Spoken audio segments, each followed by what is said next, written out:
Muito boa tarde.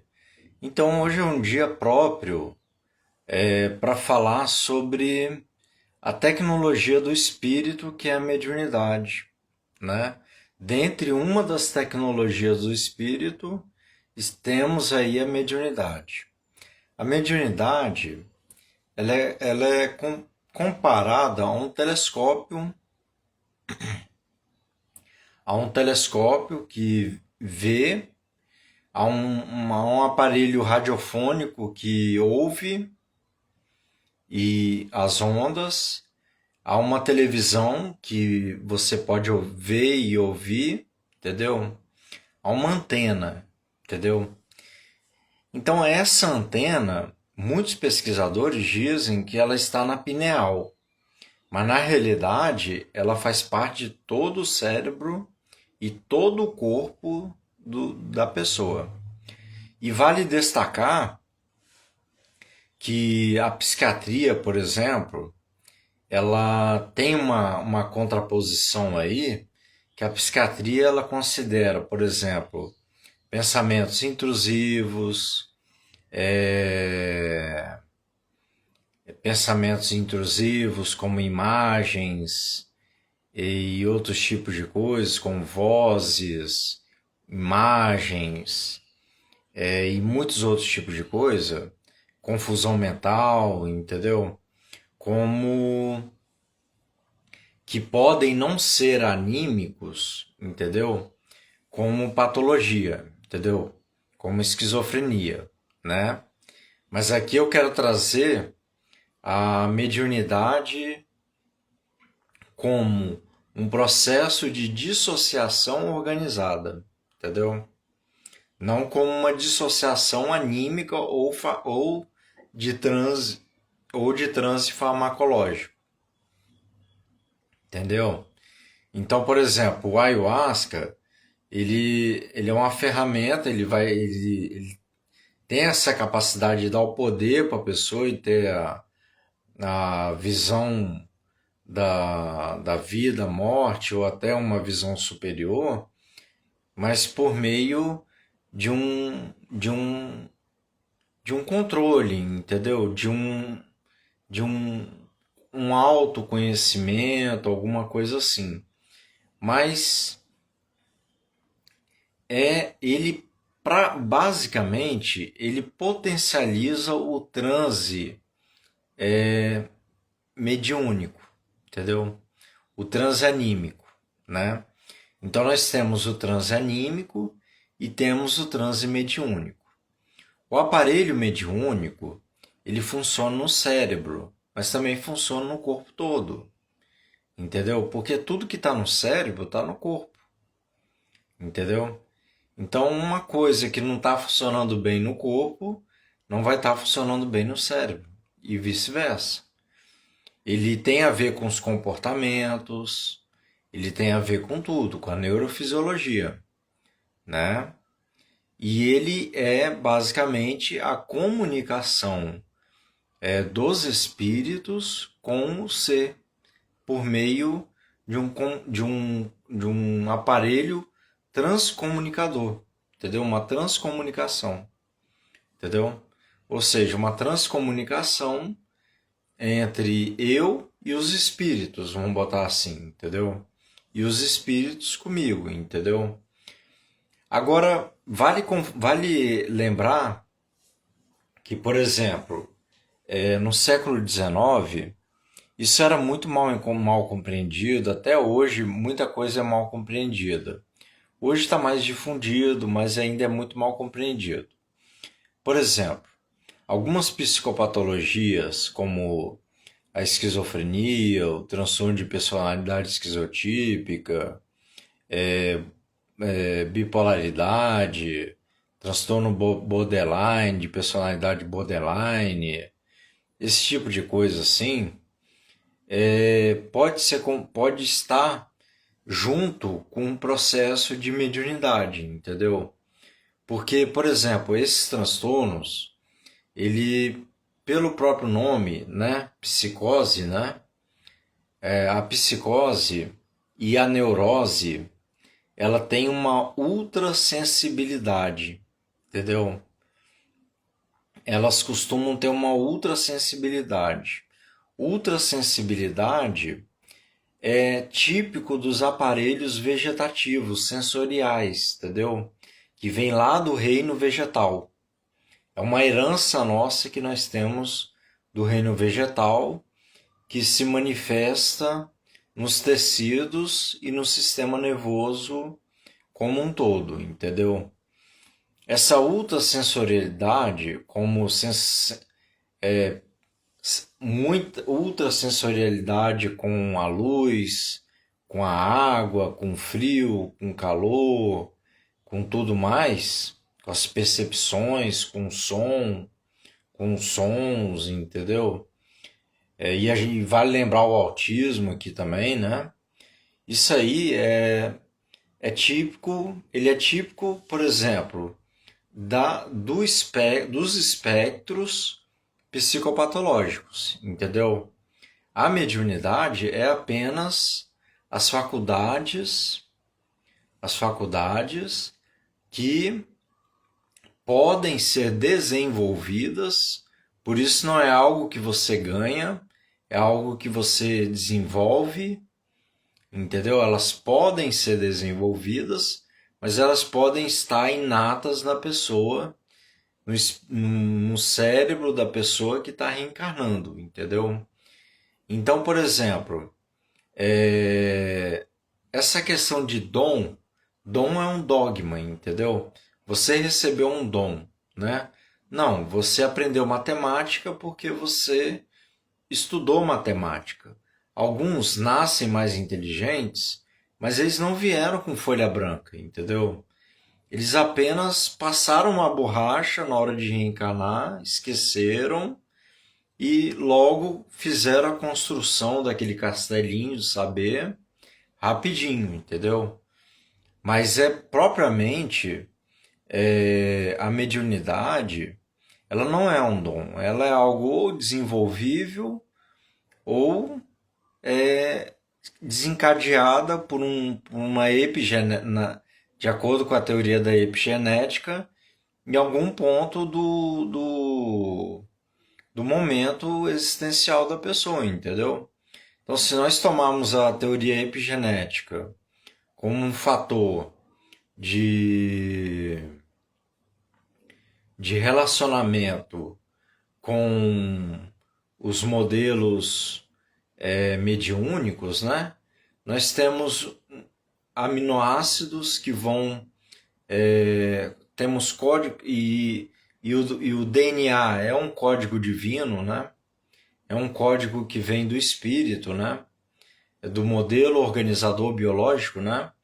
Então os cromossomos eles se ligam de acordo toda a célula da pessoa, a célula nervosa, cada tipo de célula, desde o intestino até as células nervosas, o tecido adiposo, as células da visão, do cabelo, do fio de cabelo, eles têm a ver muito com o perispírito, entendeu? Porque o perispírito é um modelo organizador biológico. Então ele é um núcleo organizador biológico, ele é um modelo, é um molde, entendeu? Ele é tipo o arquétipo, entendeu? Organizador biológico. Seria, em outras nomenclaturas, o ego do corpo, entendeu? O ego enquanto a consciência é o corpo, entendeu? Mas, fazendo analogia, né? Mas o modelo organizador biológico, que é o perispírito, ele vem de um corpo mental que é o reflexo do espírito, né? E esse espírito, quando eu faço assim, não é que ele está fora de mim, ele está justamente interno, entendeu? A grande sacada é que ele é justamente interior. E ele, como ser imaterial, ele está prescrutado em toda a organicidade e toda a materialidade do meu corpo. Não só do meu corpo, mas desse quarto, do ar, das paredes, do universo inteiro, entendeu? Então, quando eu digo assim, Deus está aqui, o núcleo divino é aquilo que comanda o ser, tudo no universo, a gente tem que pensar o seguinte: tudo no universo é estabelecido por leis de princípios, leis divinas que estabelecem a evolução dos espíritos. Tanto a evolução do princípio material, quanto a evolução do princípio inteligente. E um é distinto do outro. Princípio material é uma coisa, princípio inteligente é outra. Porque nós não viemos da matéria. Nós tomamos a matéria como corpo, tomamos a matéria como princípio, como espírito, para fazer progredir a matéria, né? Progredir a matéria para que outras espécies consigam suportar com maior resiliência, para que outras gerações consigam suportar com resiliência, até encontrar um ramo para outra espécie, entendeu? Uma outra espécie além dos seres humanos, entendeu? Mas isso demora milhões de anos, milhares de anos, centenas de milhares de anos, entendeu? E, tipo assim, o modelo organizador biológico é o perispírito, entendeu? Então, vamos perguntar assim, os animais, eles que têm essa sensibilidade tão grande a espíritos, tipo uma mediunidade, né? A mediunidade nos animais. A mediunidade nos animais é porque o animal é um princípio inteligente que ainda não adquiriu uma consciência formada, né? Mas que ele tem uma hipersensibilidade aos fenômenos mediúnicos, aos fenômenos externos, entendeu? Então por isso que a gente fala que ele tem mediunidade, entendeu? E aquela questão deles terem as unidades instintivas, né? Unidades instintivas, aqui eu quero dizer de arquétipos, entendeu? Porque a nossa herança, de acordo com o modelo de Carl Gustav Jung, ela é conceituada com arquétipos que são refletidos em complexos, complexo do pai, da mãe, paterno, materno e tudo mais, né? Arquétipo, o arquétipo um homem-deus, o arquétipo que vem das mitologias, vem do estudo que ele fez das tradições e tudo mais. Mas ele estudou também o espiritismo, ele estudou a mediunidade, entendeu?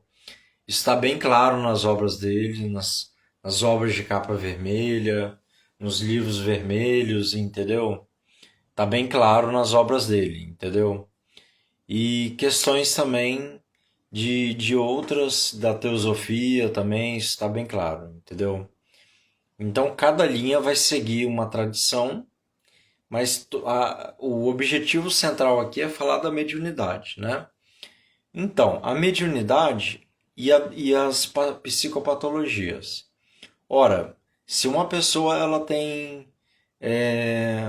um autismo, ela vai ter uma hipersensibilidade muito grande que ela vai se confundir com a mediunidade, entendeu? Então, se a pessoa ela tem um filtro hipersensível, um filtro nervoso ultrassensível, ela passou de uma fase neurótica, entendeu? Porque a neurose é categorizada como algo que tem relação com ultrassensibilidade, ultrapercepção, entendeu? Então, não confundir. Então, fazer essa distinção entre o que é mediunidade, que é a comunicação, é a dissociação organizada, né? Então, ela é uma dissociação que ocorre de forma organizada e não de forma... Ela pode ocorrer de forma desorganizada, mas aí ela já se confundiu com os transes farmacológicos ou os transes anímicos da pessoa, entendeu? Que tem a ver com transe farmacológico ou transe propriamente do cérebro da pessoa, do funcionamento normal da pessoa, entendeu? Que tem uma patologia, né? Agora, a mediunidade organizada é aquela mediunidade onde eu estou aqui normal falando com você e eu estou dessa forma falando com você, conversando com o espírito, entendeu? Conforme ocorria com Francisco Cândido Xavier, no Pinga Fogo, por exemplo, entendeu? Na vida toda dele, entendeu? E ele passou por uma fase de transição muito grande, porque ele teve uma infância difícil, entendeu? Ele foi perseguido e ele teve tudo para desenvolver um tipo de percepção errônea, entendeu? Mas não era a característica dele, entendeu? A característica dele era propriamente a de um ser são, entendeu? São no bom sentido, de sanidade, entendeu? Então, por exemplo, eu estou conversando aqui com vocês, falando sobre mediunidade, eu estou sendo medianeiro do Instagram, do YouTube, das mídias sociais, entendeu? Isso é uma forma de comunicação mediúnica, virtual, entendeu? Então eu estou falando sério, eu não estou aqui drogado, eu não estou em transe farmacológico, eu não estou com disposição patológica falando aqui com vocês, entendeu? Eu não estou ultra sensível a nada, eu apenas estou comunicando uma mensagem para vocês, entendeu? Isso é a dissociação organizada. Essa dissociação organizada que ocorre nas partes cerebrais, em cada parte cerebral, é chamada de comunicação mediúnica, entendeu? Quando ela ocorre com terceiros desencarnados, terceiros que são perispirituais e espirituais, entendeu? Então, de encarnado para encarnado não é mediunidade, é outro tipo de comunicação, entendeu? Mediunidade é com desencarnados, né? Então, e qual é a característica e a qualidade do médium, né? Será que é a pineal somente? Olha, pode ser a hipófise, pode ser as amígdalas, entendeu? É todo o conjunto cerebral, é todo o conjunto corporal, porque o coração palpita, o estômago ele pode gelar, entendeu? Porque o que ocorre nas glândulas, desde a pineal ou até as glândulas acima da pineal, as amígdalas, a tireoide, a hipófise, que fica mais ou menos aqui na concavidade aqui, e a pineal, que fica mais ou menos aqui, essas glândulas, elas são produtoras de hormônios, entendeu? Então não é necessariamente o fator de ter cristal de apatita que vai denominar a mediunidade, entendeu? Isso aí é parte, mas não é o todo, entendeu? A mediunidade é uma disposição cerebral, é como se você pegar um violão.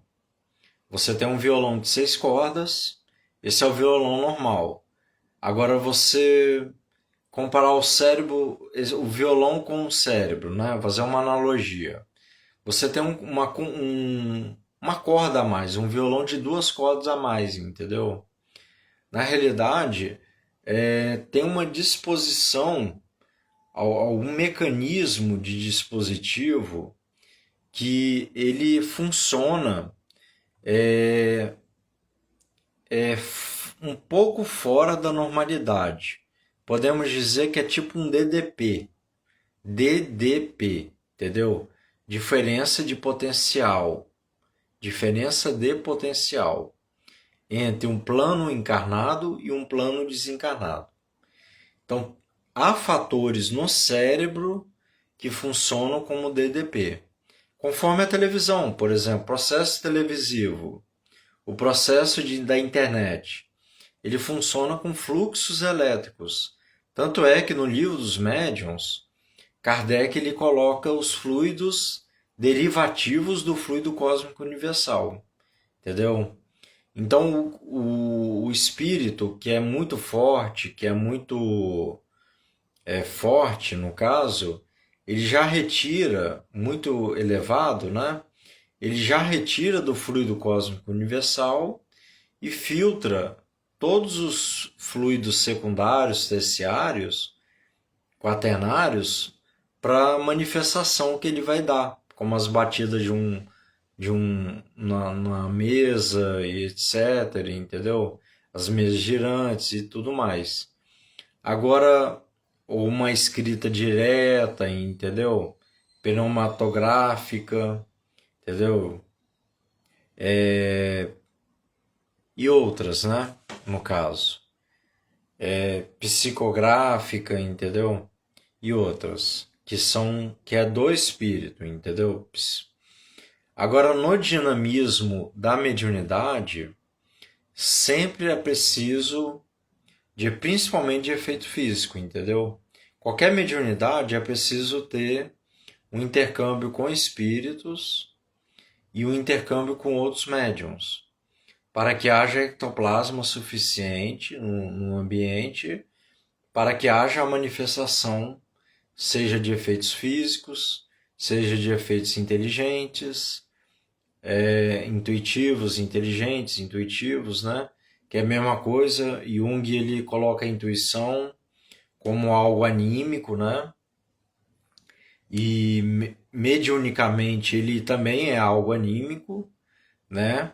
Mas essa parte anímica do cérebro intuitivo, ele pode ter relação também com a mediunidade, entendeu? Então é aquele tipo de mediunidade que ela funciona com um DDP entre dois planos, entendeu? Onde a gente tira de um plano, mas propriamente a comunicação não é minha. Ela é intuída pelos espíritos, entendeu? E eu faço uma filtragem cerebral com o meu sistema sensório neuronal, faço uma filtragem para que se chegue numa psicofonia, numa psicografia, entendeu? Voluntária, entendeu? Ou involuntária, entendeu? Mas esse aí é fenômeno, psicografia de efeito inteligente, entendeu? Tem a pictografia, que tem a ver com imagens, tem todo tipo de mediunidade, entendeu? Então, a qualificação de Allan Kardec, a mediunidade também ela é remota das eras em que os seres das cavernas eles desenhavam praticamente figuras angélicas nas cavernas, entendeu? Seres de luz. Então significa que já havia intuitiva mediunicamente a visualização deles, desses espíritos primitivos, quase animais, saídos da animalidade, de seres, da presença de seres angélicos, entendeu?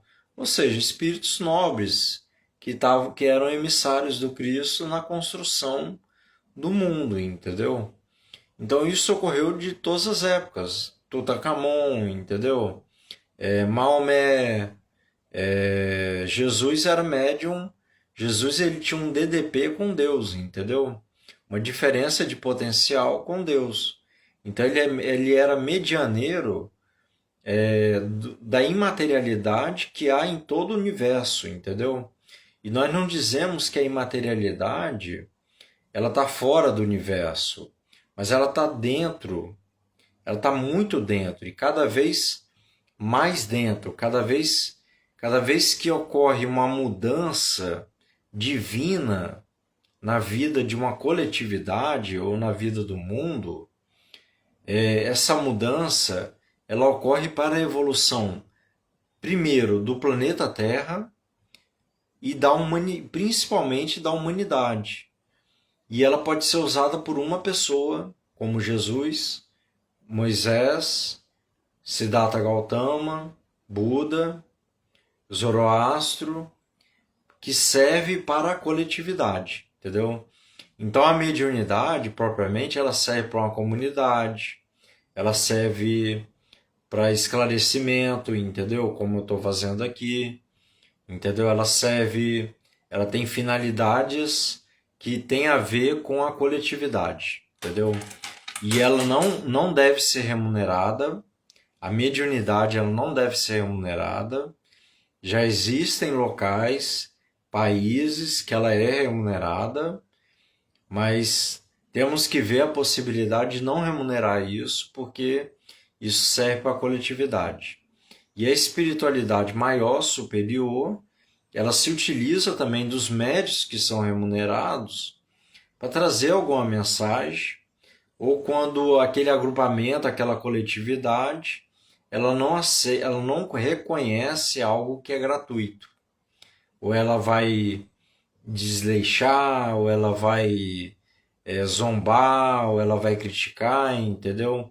Então tem locais, tem ambientes dentro de uma mesma cidade que podem funcionar com médiums videntes, com médios clarividentes, videntes, ostensivos, onde uma consulta terapêutica dita profissional é paga, mediúnica, né? É paga, e onde outros locais onde você tem um serviço muito superior, muito mais sério, muito mais estabelecido, onde a população aceita como, a comunidade aceita como não paga e tem esse critério de ser não pago, entendeu?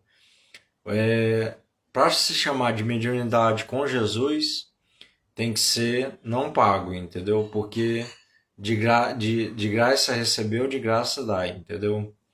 Então é basicamente isso. Agora, por exemplo, eu sou um matemático. Tudo que vem na minha cabeça é mediúnico, entendeu? Eu tenho mediunidade, sou um matemático, sou logístico, tenho psicopedagogia, tenho terapias, tudo é mediúnico? Não, entendeu? Não. Então tem um lado profissional também. E esse lado profissional é prezado, entendeu? Tanto é que Jesus era médium carpinteiro, entendeu? Mas ele exerceu a carpintaria, ele aprendeu aquela profissão, entendeu? Paulo de Tarso dizia com orgulho, ele dizia batendo no peito, que ele era tecelão e que ele fabricava sandálias, entendeu? Então é bem assim, entendeu? E ele lutou uma barra pesada com as rixas que tinham, contra a, a contra ele, porque ele não gostava da mediunidade, ele falava contra, tinha uma rivalidade, porque ele falava contra a mediunidade paga, entendeu? Tanto é que ele foi preso, ele chegou a ser preso, ele passou perseguição. Então, era o evangelho pregado por Paulo e alguns outros membros em, em relação a um mundo que era praticamente pagão, entendeu? Então ele transitava nesses círculos, ele transitou nesses círculos aí, entendeu? E ele passou uma vida exercendo a mediunidade dele de forma excepcional, cristã, com Jesus, entendeu? Então é isso aí. É um recadinho aí. E eu deixo aí esse conhecimento, essa partilha com vocês. Beleza? Até mais.